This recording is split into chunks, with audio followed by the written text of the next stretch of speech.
হাত ধরো, হাত। এই তো ধর আস্তে আস্তে আস্তে আস্তে। সোজা আচ্ছা সালা, উপরে প্রেম করা হচ্ছে, আমার মালের পর খবরদারি, তাই না? দেখাচ্ছি আমি না সালা, এবার নারায়ণ দেখাবে তোকে, আমি দেখাচ্ছি, দাঁড়া দেখ। বাবা ভেতরে চলো, ভেতরে চলো, চলো। ম্যানেজার বাবু, টেকা বাবু, হ্যাঁ কে? এই কি বললি? না শুধু বাবু, শুধু বাবু হ্যাঁ। বলছি আপনি একটু বাড়ি আন। কেন? কেননা আপনার গিনি না মানে স্লিপ খেয়ে কানিং মেরেছে। বাহ, এই স্লিপ খেয়ে কান্ডি মেরেছে মানে? মানে উল্টে পড়ে গেছে। কেন উঠে পড়ে গেল কেন? আরে বলবেন না, আপনি শিগগিরই তাড়াতাড়ি বাড়ি চলে যান। বলছি শুনুন, অবস্থা খুব খারাপ, হাসপাতাল নিয়ে যেতে হবে। আর যদি দেরি করেন না, তাহলে কিন্তু কেসটা একেবারে কেওড়াতলার দিকে টান করে যাবে। কেওড়াতলার দিকে?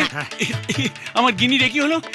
চন্দ্রকলা, চন্দ্রকলা, কেওড়াতলা না, এ চন্দ্রকলা।